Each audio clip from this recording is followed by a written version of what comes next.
Welcome to HEBRAIC Faith TV. Y'all, listen, we here with a live reaction video. We don't know what we about to watch. We don't know what's going on. We just here. We about to react, man. It's about to get real serious. You know our producer, she always got something up her sleeve. Listen, we finna react to this.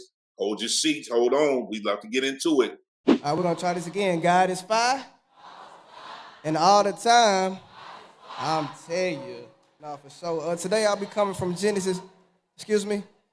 Ushers, please, this section right there. Today I'll be coming from Genesis 22. You know what I'm saying? When you have it, say less.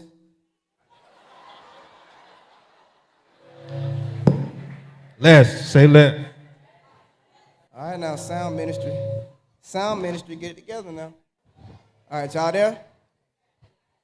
Okay, cool, okay, cool.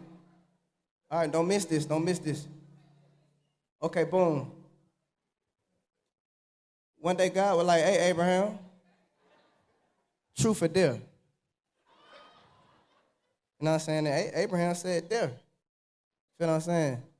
So God said, okay, cool. I bet you won't go up the Stone Mountain and knock off your only son.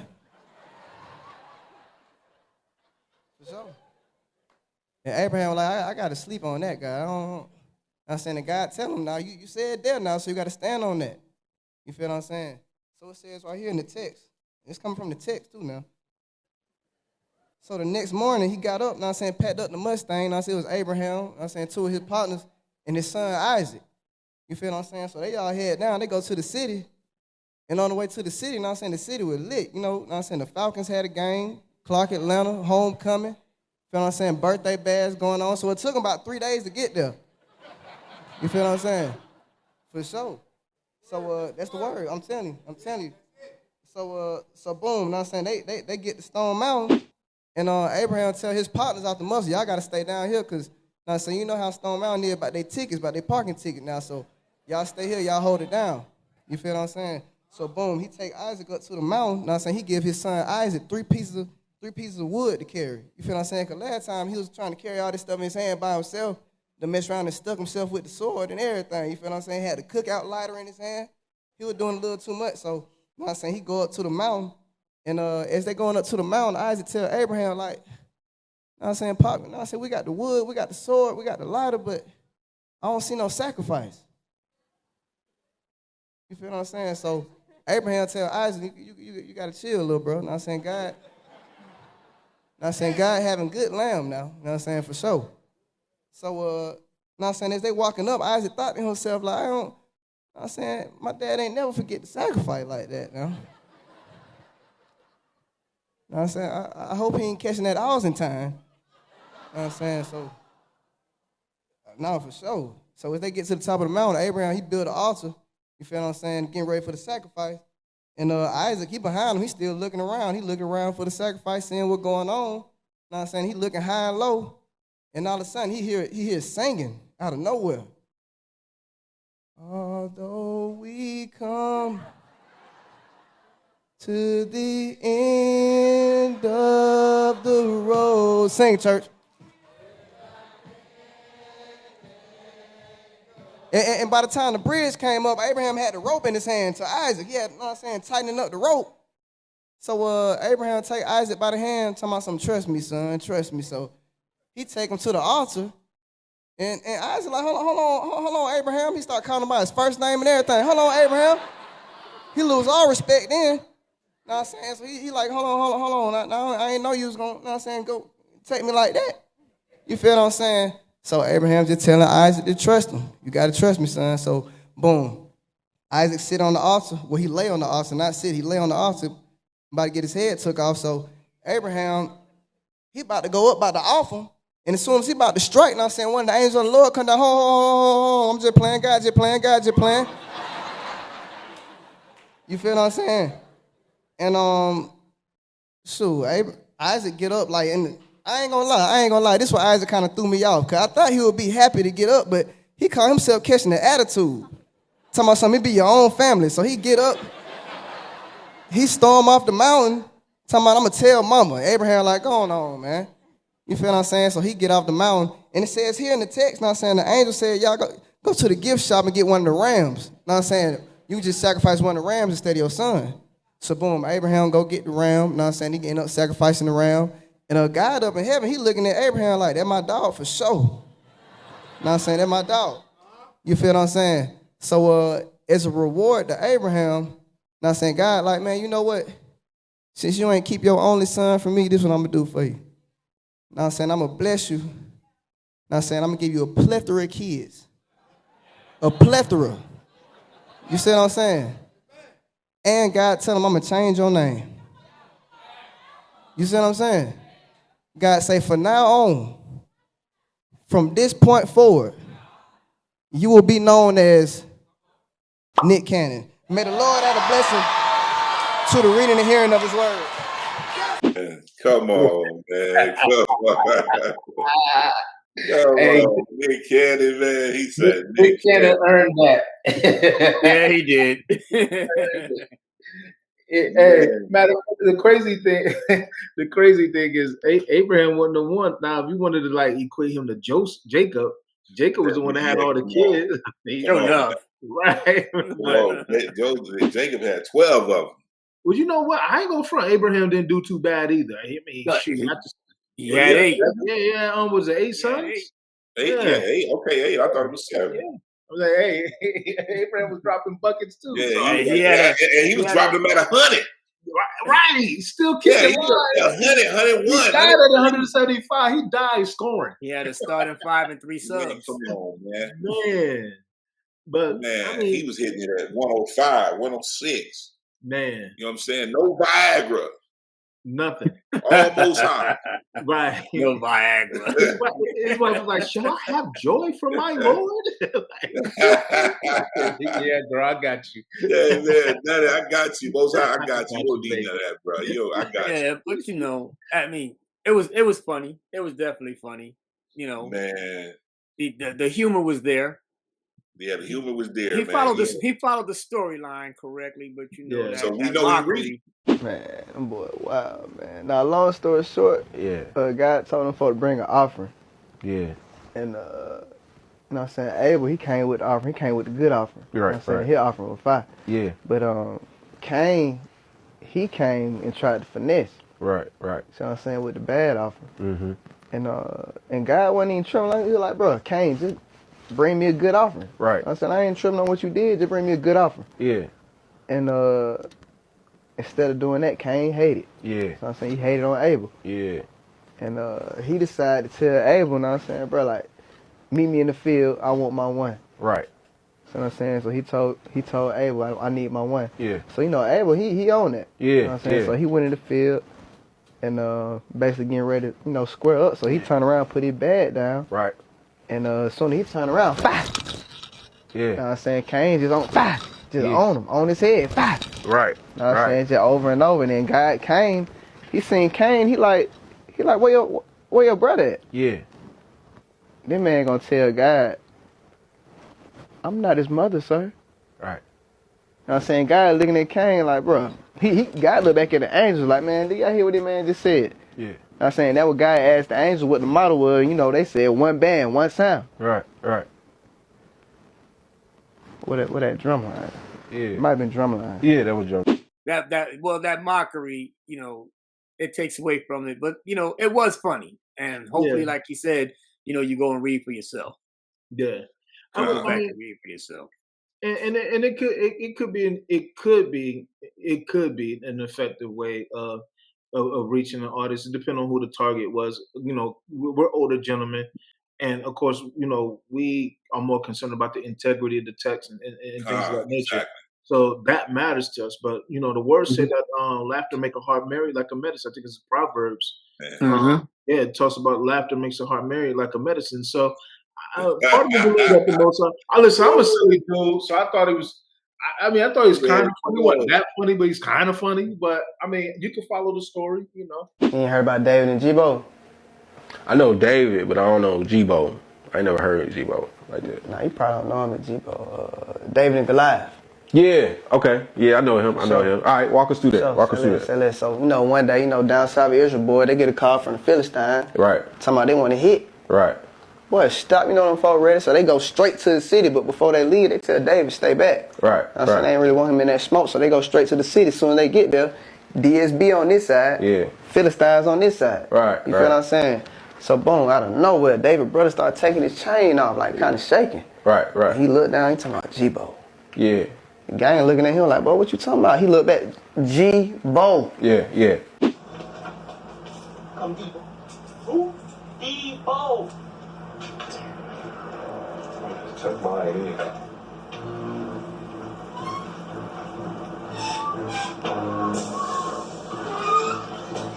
But next thing you know, a 9-foot giant come out stepping. Right. Everybody shaking. Yeah. So he just started talking crazy about them and God. Right. You know what I'm saying? Start going stupid on them folks. Right.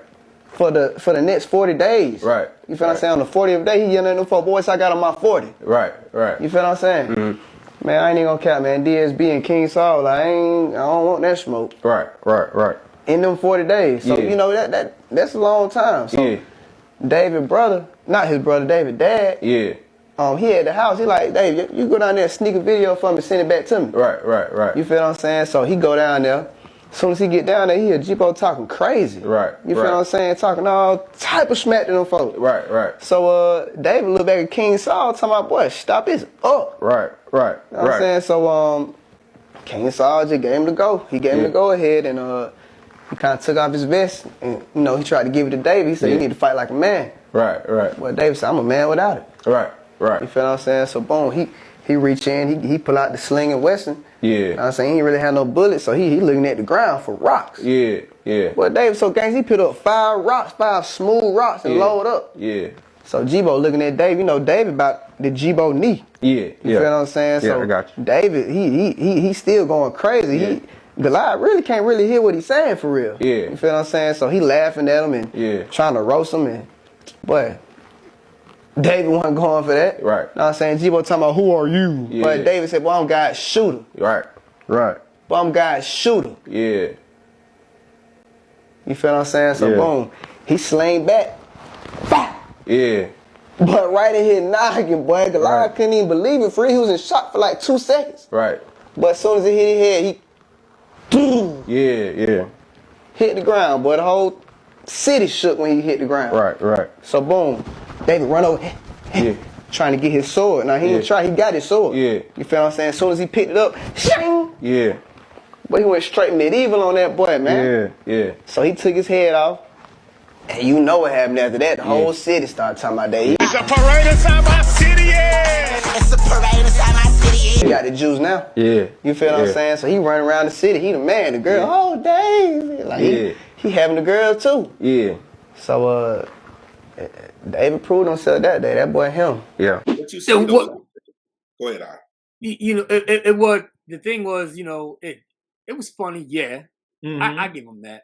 But, you know, to me, it seemed like to be a mockery. And we don't want to be mocking, because you know what the scriptures say, Galatians 6 and 7, you know, y'all will not be mocked. Yeah. You can't be mocking him. And that basically was mocking him, especially when he says, I'm going to change your name. Now we know that Abram's name was changed to Abraham, but now you're going to say, I'm going to change your name, and from this forward, you're going to be called Nick Cannon. I mean, that was a good one. it was a good joke. It was a good. I mean, he hit him with a good zinger there, you know. But, yeah, he did. Popping out babies, boy. I will say this, okay, because I know that you know, what people say, what's the difference between what he did and what Mike Todd did?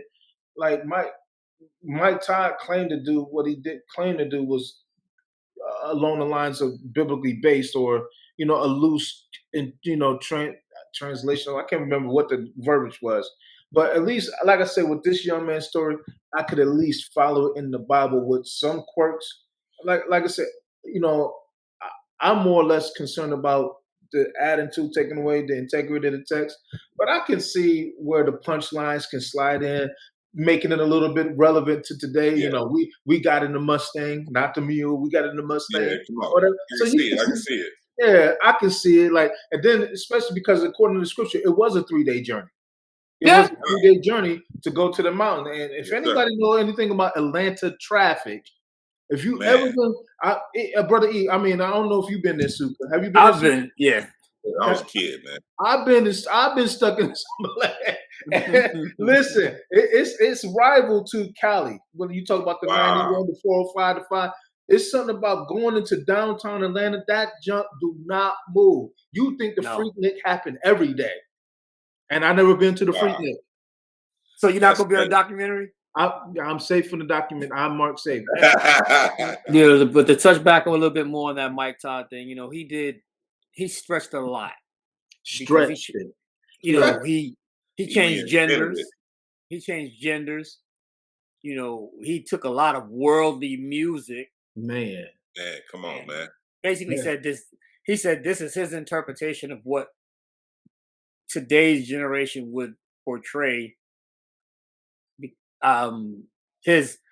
Their rendition. That's what I'm gonna say. Their rendition of the scriptures, but there was a lot of loose interpretation because there was no Adam, no Eve. There was just a princess that was separated because of stealing something, and both dudes did a rendition. Loose. Yeah, very loose. Mike Todd did. His rendition was straight trash. Yeah, you know what I'm saying? It was Easter for one. Facts. Right. But one thing, like I said, I will find about this young man, like I said, I could follow the line of logic in his humor. I could still see aspects of it in scripture. And I think that's the difference. I didn't think that he deviated so far from the scripture. No, he just added little stuff to make it funny. Yeah, I recognize the story. Okay, I give you that. Recognize the story. I'll go with that. Recognize the story. Cool. So he added to the word. You can recognize the story. He did add to the word because, you know, it wasn't no gift shop. No, it wasn't no gift shop. But was the ram a gift? Okay, let me be devil's advocate, for lack of a better term. Was the ram a gift? Well, yeah, but he didn't have to go to a gift shop. But the ram was a gift. Yeah, it was a gift, but he didn't have to go to the gift shop. I guess that's what I'm saying. Maybe this Listen, it could be the inner heathen in me. What Mike did was something totally invented. Right. It wasn't even scripture. Yeah. Right. I give you that. Nothing even scripture. First of all, you celebrating paganism with Easter, which is definitely backed by Ishtar. Then you have something nowhere near what the Bible would say. You have nowhere near what the Bible would say. There was no scripture-based anything, Mike. I hope you're listening, Mike. It was no scripture-based. You know his followers in there. We can't even say a similarity. Right. We can't even say a similarity. This brother, his rendition was he put a twist on the word, trying to make it in modern times. What you did was totally different, invented by evil times. This dude was just being funny. You were being malicious. Can I be honest, y'all? Can we humble, open, and transparent? I've had people tell me that I was a false prophet when stepping on me in this church could give them some views. They took the opportunity to gain 3 more followers. Yeah, I'll give you that because he did take the word and he distorted it pretty much because if you didn't know anything about the garden or how anything transpired for the garden, now mind you, I don't know how he goes to the garden when it's supposed to be about the resurrection. So you conflated 2 stories together to make a production show. Right. Man. Whereas this young man here, all he did was basically go through. His wasn't even in the garden, bro. Right. His was in the kingdom of Havania. But, you know, it was supposed to be a rendition of the garden. But this young man, when he did his, you know, Genesis 22, he did kind of walk the text. Exactly. Added some colorfulness to it. You know, so I'll cut him some slack on that. I'll cut him a little bit of slack on that. Still, he added some commentary. It wasn't Matthew Henry's. It wasn't Strong's commentary. It wasn't commentary. It wasn't Thompson Chain reference or Zondervan. It wasn't none of them. It was whatever this young man's name was. All right. You get. I give him his creative commentary. people. We're colorful people. So yeah, Man, he added that hood stuff, man. You know how to be in the hood, they be talking extra. Me and Negro, we talking about we were at the event, but like Negro, we mobbed up in there, we looked like this, and we got into the event, it was cracking. And then instead of saying, man, we got into the line, we went into the event. You know what I'm saying? We was in there and it was a really happening thing. The homie was like, it was so live, man. What you talking about, homie? Dude was on the wheels of steel, he was cracking, dude, it was bumping, the speakers was loud, it was old girl had on such and such. You see what I'm saying? I knew we talk. I knew it was going to have some funny twist to it when he said, so boom. When he said, so boom, you know how we telling the story, hey, boom. Right. Or, hey, you ain't going to believe this. Right. I'm not going to front. I did get a kick out of when Isaac got spared. He was like, man, to be your own people. Be your own people. I'm going to tell mom. I thought that was funny. Right. That's what he did.